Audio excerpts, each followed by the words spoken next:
Olá, hoje é terça, 4 de abril. Como identificar os primeiros sintomas da doença de Parkinson e as possibilidades de tratamento para o paciente e também para que a família tenham uma melhor qualidade de vida.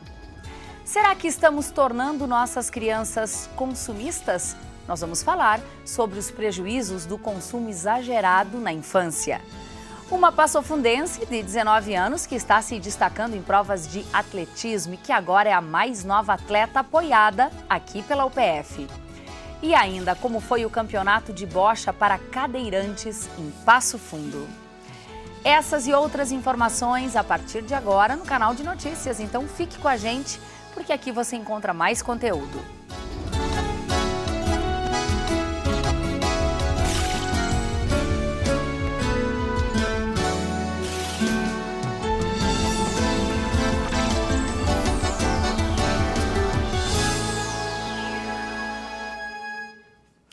Tremor, lentidão nos movimentos, distúrbios do sono, esses são apenas alguns dos sintomas da doença de Parkinson. Um problema de saúde que não tem cura, mas existe tratamento para que o paciente e sua família tenham mais qualidade de vida. Já faz quase 10 anos que a mesinha de TV deu lugar a essa caixa vermelha. Aqui dentro ficam os 8 tipos de comprimidos que a dona Andiara toma por dia.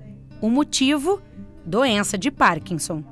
Caminhava todas as tardes, daí teve um dia que eu estava caminhando e 5 pessoas perguntaram o que havia com a minha perna.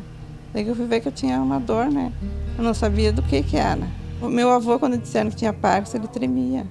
Mas eu disse, mas eu não tremia nada, sabe? Só essa dor na perna que as pessoas viam, eu não conseguia ver. Mas a dona Indiara não está sozinha. Cerca de 1% da população mundial com mais de 65 anos tem a doença. No Brasil, são mais de 200 mil, conforme a Organização Mundial de Saúde. A doença de Parkinson ela é uma doença em que algumas células no cérebro vão parando de funcionar. E são perdidos neurônios que produzem uma substância chamada dopamina. Essa substância ela é importante para o controle dos movimentos. E como começa a faltar a dopamina, essa substância no cérebro, os pacientes com a doença de Parkinson começam a ter sintomas associados aos movimentos, eles começam a ter dificuldade de movimento. Eu não fiquei com medo, fazia todas as coisas, estudava, caminhava, só que me aconteceu, aos poucos foi me dando essas dores de cãibra, que agora me dá, né? O Parkinson é a segunda doença neurodegenerativa mais frequente entre os idosos. As causas são atribuídas 8% para o fator genético e 92% ao envelhecimento, de acordo com o Instituto de Medicina Molecular de Lisboa. Ainda não se sabe como prevenir a doença. Por isso, é importante ficar atento aos sintomas e procurar um médico. Os sintomas são tremor, que é o sintoma mais conhecido, que é um tremor que começa a aparecer quando a pessoa está parada, em repouso. Bradicinesia, que é a lentidão dos movimentos, então a pessoa começa a realizar movimentos de maneira mais lenta, geralmente primeiro num lado do corpo, depois dos dois lados, dificuldade para caminhar, pode ter dificuldade para se vestir, para fazer as tarefas do dia a dia. E o outro sintoma principal da doença é rigidez, então os pacientes começam a ficar com a musculatura dura, com a musculatura travada. O tratamento da doença de Parkinson é feito com medicamentos que aumentam a quantidade de dopamina no cérebro. Além dos medicamentos, é importante o paciente manter fisioterapia, fonoterapia, todo o acompanhamento de uma equipe multidisciplinar, desde o início da doença ou quando começam a surgir os sintomas. E para fases mais avançadas da doença, existe inclusive a opção de tratamento cirúrgico. A vida de Dona Andiara, como a de qualquer outra pessoa com Parkinson, tem algumas restrições. Por isso, o que mais importa nesse momento é a aceitação e o apoio da família. Não era mais como eu caminhava na rua, agora eu não consigo, tenho medo, né, de cair. Eu quebrei meu braço, né, uso a bengala, eu punho os patins fortes. Eu preciso deles para tudo. Vivemos numa sociedade de consumo e as crianças há muito tempo se transformaram em alvo. Elas consomem e garantem faturamento para quem vende brinquedos, roupas e alimentos. Até que ponto o consumismo infantil interfere na formação do indivíduo? Bom, essa é uma das questões que nós vamos tratar a partir de agora com a psicóloga e professora aqui na UPF, Helenita Ferrari. Professora, seja bem-vinda à UPF TV. Eu agradeço o convite, Thaís. Bom, a gente vive em uma época de consumo infantil exagerado? Olha, o consumo é algo, faz parte da vida. A criança não consome, né? Porque ela não tem dinheiro. Como que ela pode se tornar uma consumista? Apenas pela aquisição que os pais fazem com ela. Mas, como todo o ser humano é sujeito de desejo, a criança também tem desejos. Esses desejos são diferentes do adulto, porque ela quer uma gratificação imediata, então cabe ao adulto fazer a regulagem. Imagina-se que esse adulto esteja atravessado por essa instância reguladora e saiba fazer a dosagem dessas quantidades que a criança quer e necessita e pede. Ou seja, a responsabilidade é total dos pais. Nós não podemos atribuir à criança uma responsabilidade e um discernimento que ela não tem.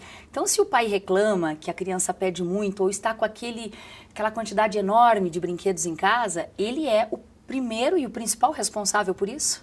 Sim, porque os pais que são os consumidores, né? Eles é que têm o cartão de crédito, eles que têm a conta bancária, mas a criança também deseja e pede.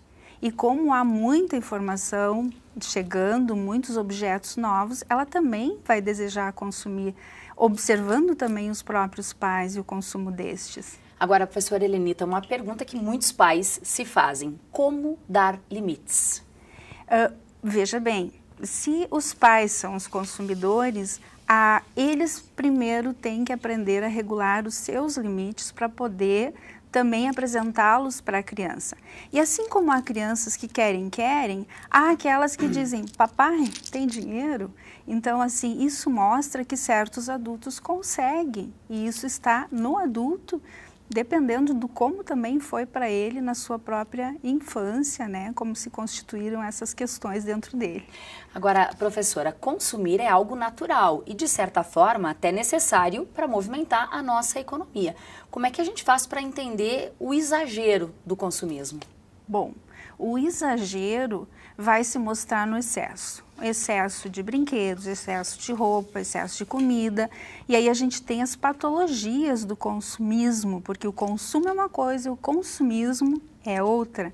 E na infância nos preocupa porque há aumento do índice de obesidade infantil, há as patologias da fissura por objetos, mais do que a relação que tem com o objeto.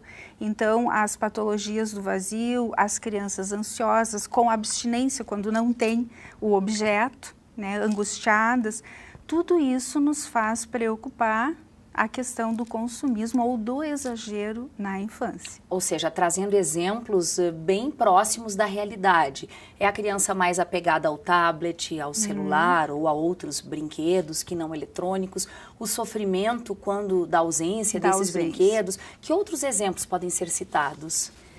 Olha, há uma relação muito grande entre o objeto em si, o gosto pelo objeto. Assim, eu prefiro estar no celular do que pela troca entre as crianças ou troca entre os adultos.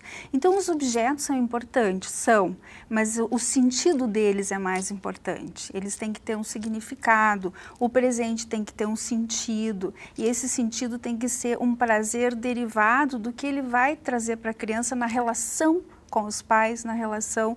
Não se deve priorizar o objeto, as pessoas, né? Então, acho que esse é o grande desafio dos pais. Quais os prejuízos de uma criança que convive desta forma, com consumismo exagerado, quando ela for uma adulta? Que prejuízos ela pode carregar para a sua vida adulta e até mesmo para a sua infância? Ela pode confundir muito o que ela é com o que ela consome, que é muito o que vivemos hoje, né? O que somos depende do que temos ou aparentamos, então criando uma falsa ideia de que o que se tem é igual ao que se é. Então são patologias que muitas vezes levam ao vazio quando não se tem aquilo que se deseja, né? Uma criança consumista vai se tornar um adulto consumista ou não necessariamente? Pode se tornar potencialmente um adulto ou pode desenvolver outro tipo de compulsão ou angústia, né?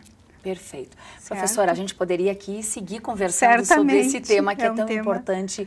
Muito obrigada e bom trabalho para você. Eu que agradeço o convite, Obrigada. agradeço a todos.